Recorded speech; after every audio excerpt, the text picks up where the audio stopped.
एक समय की बात है। हरे भरे जंगल में एक चिड़िया और चिड़ा रहते थे। चिड़ा और चिड़िया दोनों ही पूरे जंगल में बहुत ही समझदार थे।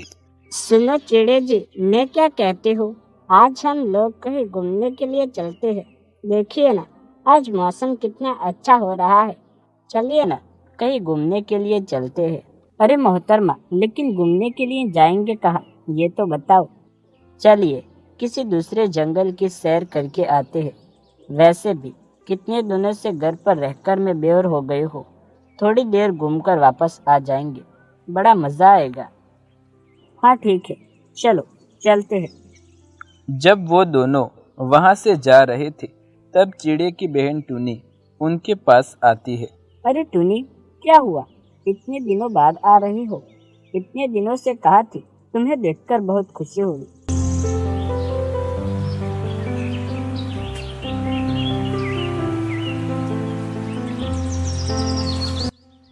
अरे भैया, मैं बहुत ही परेशान हूँ। मुझे समझ नहीं आ रहा कि अब मैं क्या करूँ, इसलिए मैं आपसे मदद मांगने के लिए आई हूँ। हाँ, बोलो टुनी, कैसे मदद चाहिए तुम्हें मेरी। भैया, कुछ दिनों से हमारे जंगल में दाना पूरी तरह से खत्म हो गया है। कई दिनों से हमारे जंगल के सारे पक्षी बहुत ही भूखे हैं। सभी पक्षियों ने साथ में मिलकर सोचा है कि साथ में मिलकर गंदम की फसल लगा ले। फसल लगाने के लिए हमारे पास थोड़े से भी गंदम के दाने नहीं है। कुछ मदद हो जाती तो अच्छा था। देखो टुनी बहन, मेरे पास इतनी गंदम तो नहीं जिससे तुम अपने जंगल में गंदम की फसल लगा सको। मैं तुम्हारी मदद जरूर कर सकता हूँ। हमारे जंगल के पास से एक कालू कौवा रहता है। कालू कौवे के पास अपनी खुद की जमीन है। उस जमीन में काफी सारी फसल मौजूद है। मैं कालू कौवे से गंदम के कुछ दाने मांग कर ला सकता हूँ। इन दानों से तुम अपने जंगल में फसल लगा सकती हो। लेकिन वो कालू कौवा हमें ऐसे ही वो दाने नहीं देगा। हमें वो दाने उसे वापस भी करने होंगे।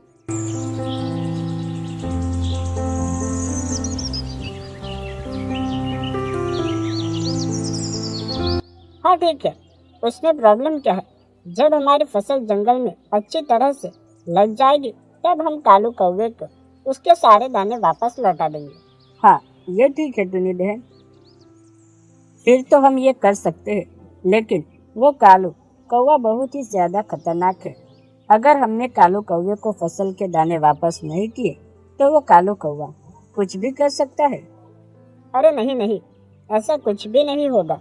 मेरी फसल अच्छे से तैयार हो जाए, उसके बाद मैं कालू कौवे को उसके सारे दाने वापस जरूर लौटा दूंगी। भैया, अभी आप कालू कौवे के पास जाकर कुछ दाने लेकर आए। ठीक है टूनी बहन, मैं अभी जाता हूँ और कालू कौवे के पास से कुछ दाने लेकर आता हूँ। फिर चिड़ा कालू कौवे के पास जाने लगा।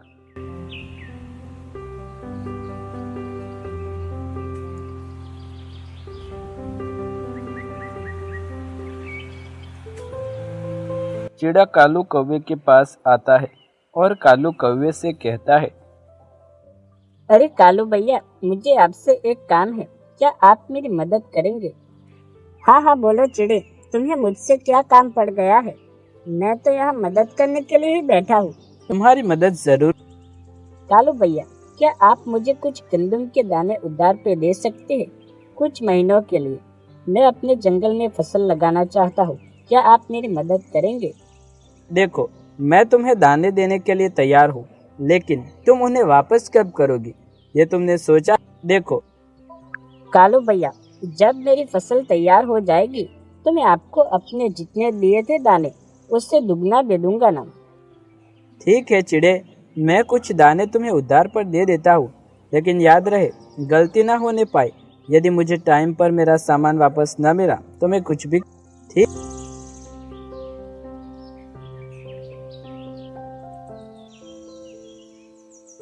हाँ कालू भैया, क्यों नहीं, मैं आपको अच्छे से जानता हूँ, लेकिन ऐसा नहीं होगा।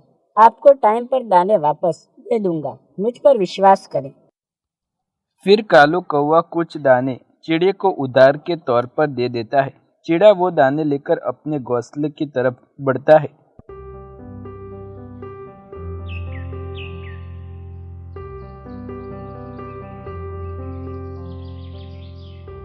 ये लो टूनी बहन, मैं तुम्हारे लिए कुछ दाने उधार लेकर आया हूँ। अब ये दाने ले जाकर तुम अपने जंगल में फसल लगा लो। लेकिन हाँ टूनी, जब तुम्हारी फसल तैयार हो जाए तो मुझे ये दाने वापस जरूर कर देना, वरना कालू मुझे मार डालेगा। आप बिल्कुल भी चिंता मत करें भैया, मेरे जंगल में जैसे ही फसल तैयार हो जाएगी मैं कालू को दाना वापस लौटाने आ जाऊंगी। फिर टूनी चिड़िया वो दाने अपने जंगल में ले जा रही होती है।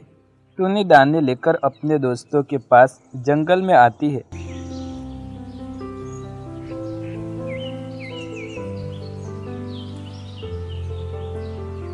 और पक्षियों से कहती है, मेरे दोस्तों, तुम बिल्कुल भी चिंता मत करो, मैं कुछ गंदम के दाने ले आई हूँ। अब हम इन दानों से अपनी जमीन में फसल लगा सकते हैं। उस फसल से हम अच्छे से आराम से खा पाएंगे।